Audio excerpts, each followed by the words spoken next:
इयत्ता 8वीं के मेरे प्रिय छात्रों, कल हमने मेरा स्वराज्य मेरा जन्मसिद्ध अधिकार है का पहला भाग हमने देखा था। और आज हम अगला जो भाग है दूसरे भाग की ओर जा रहे हैं। तो उस पाठ में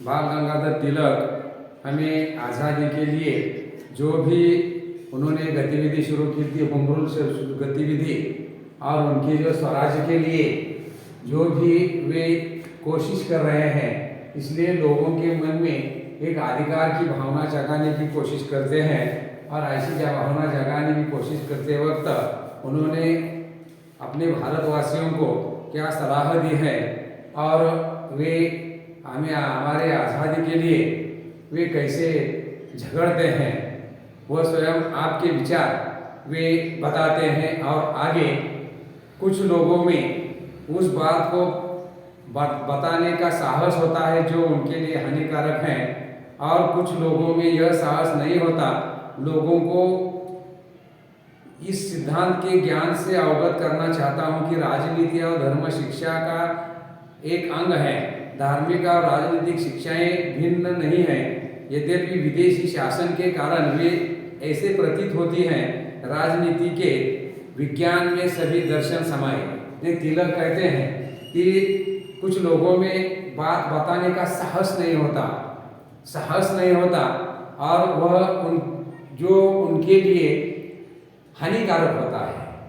नहीं, जो आपकी बात जो है वो बात बताने के लिए कोई लोग साहस नहीं करते, लेकिन साहस न करने का नतीजा ये है कि वे क्या करते हैं, उनके लिए हानिकारक होता है। और कुछ लोगों में यह साहस नहीं होता, वो उनके लिए हानिकारक होता है। लोगों को इस सिद्धांत का ज्ञान मैं अवश्य करना चाहता हूँ कि राजनीति और धर्म शिक्षा का एक अंग है। राजनीति यह धर्म और शिक्षा का एक महत्वपूर्ण अंग है।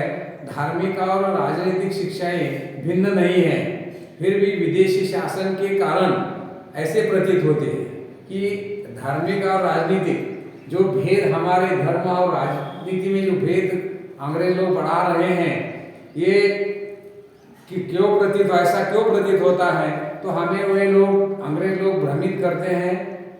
और यहाँ राजनीति के विज्ञान के सभी दर्शन समाये हैं। तो एक विदेशी शासन है, विदेश मतलब परदेश, यानी अंग्रेज जो है वो परदेश है। वे हमें जो भी हमारे लोगों में मतभेद पैदा करने की कोशिश कर रहे हैं, ऐसा वे कहते हैं। इंग्लैंड भारत की सहायता से बेल्जियम जैसे छोटे देश को संरक्षण देने का प्रयास कर रहा है। फिर वह कैसे कह सकता है कि हमें स्वशासन नहीं मिलना चाहिए। वो कहते हैं तिलक कि इंग्लैंड भारत की सहायता से बेल्जियम जैसे छोटे देश को संरक्षण देने का प्रयास करता है। प्रयास मतलब कोशिश,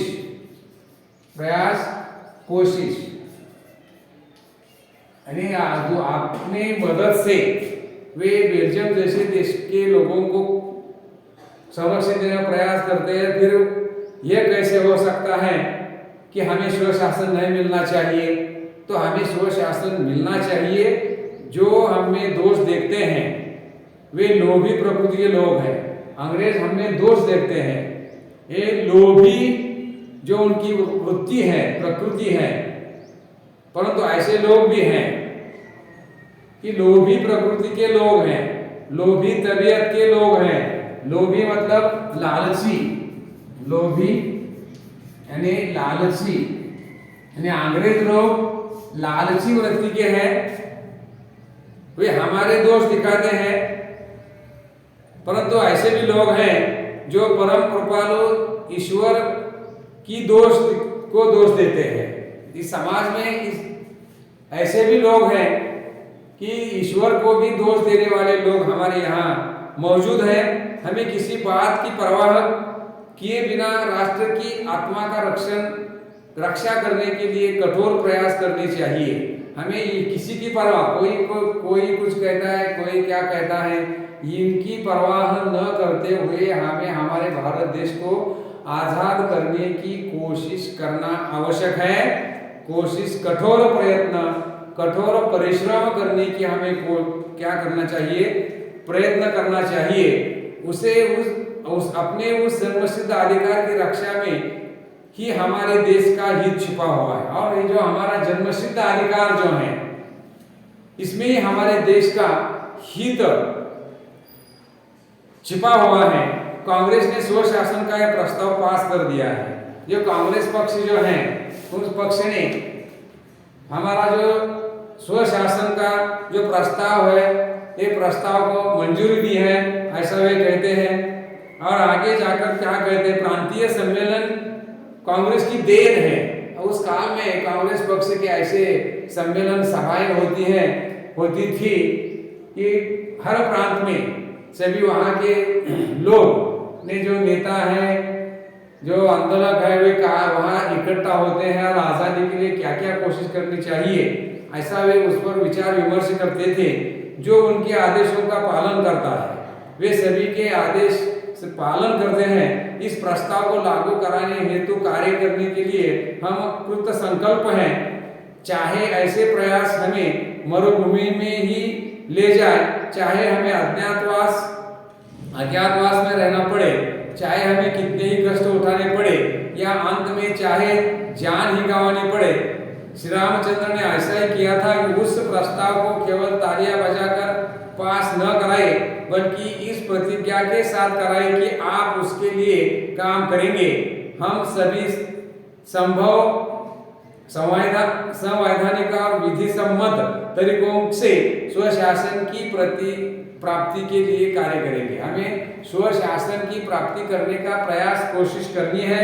यानी ये जो उन्होंने प्रस्ताव रखा है, तो उसके लिए चाहे हमें, तिलक कहते हैं कि हमें मरुभूमि में, यानी मरुभूमि में जाना पड़े, या कहीं अज्ञातवास में हमें ले जाए, या हमें कितने भी कष्ट उठाने पड़े, कितनी भी तकलीफ हो, तो या अंत में हमें अपनी जान भी गंवानी पड़े, अगर हमारी जान भी चली जाए तो भी हमें पीछे नहीं हटना। तो हमें इस अंग्रेजों के साथ हमें संघर्ष करते हुए हमें ये आज़ादी हासिल करनी है। और ये आज़ादी हासिल करने के लिए हमें कुछ भी करना आवश्यक है, ऐसा तिलक सभी भारतवासियों को सलाह देते हैं। जैसे उन्होंने कहा है कि प्रभु रामचंद्र जी का उदाहरण दिया है, प्रभु रामचंद्र जी ने ऐसा ही किया।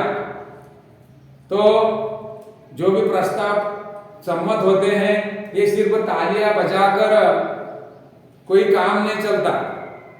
कोई पास हो गया तालियां बजाकर, उससे काम नहीं होगा, बल्कि इस प्रतिज्ञा के साथ वह प्रस्ताव मंजूर करना चाहिए कि आप सभी लोग इस काम के लिए लगे, और तभी यह संभव होगा कि जो संवैधानिक है और विधि सम्मत है, कानून के अनुसार है, इसके लिए हमें ऐसे तरीकों को अपनाना चाहिए।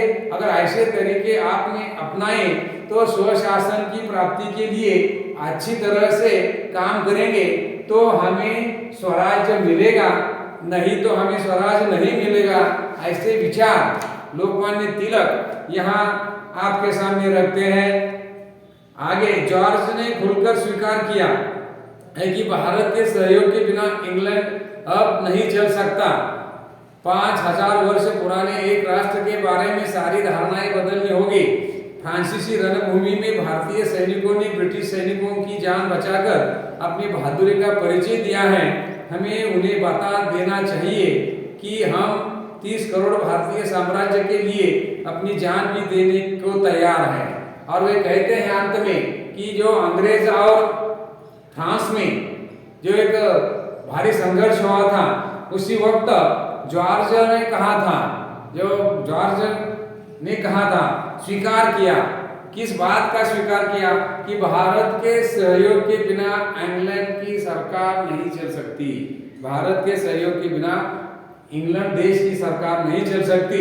5000 वर्ष पुराने एक राष्ट्र के बारे में सारी धारणाएं बदलनी होगी। फ्रांस के भूमि में जब फ्रांस और इंग्लैंड में जो रण संग्राम हुआ था और उस संग्राम रण संग्राम में भारतीय सैनिकों ने अंग्रेज सैनिकों की जान बचाकर अपनी बहादुरी का परिचय दिया है। वे कितने शूर हैं, पराक्रमी हैं, हिम्मत वाले हैं, ये परिचय उन्होंने दिया है। तो हमें उन्हें बताना चाहिए अंग्रेजों को कि ये तो थोड़े से सैनिकों ने तुम्हें परिचय करा के दिया है, तुम्हारी जान बचाई है फ्रांस में। तो यहाँ भारत में 30 करोड़ भारतीय साम्राज्य के लिए सभी जान देने के लिए तैयार हैं। तो हमें स्वशासन देना आवश्यक है और आपको स्वशासन देना होगा। ऐसे विचार इस पाठ के माध्यम से यहाँ लोकमान्य तिलक ने एक स्वराज्य मेरा जन्मसिद्ध अधिकार है और उसे पाकर ही रहूंगा, ये जो गर्जना करने वाले तिलक हैं, ये तिलक ने इस प्रकार का वर्णन ने उन्होंने अपना जो भाषण है, इस भाषण में लोगों को प्रभावित करने की कोशिश की थी और हमें भी वे सचेत करते हैं। और यहाँ एक पाठ जो है ये समाप्त होता है। धन्यवाद। मैं यहाँ रुकता हूँ।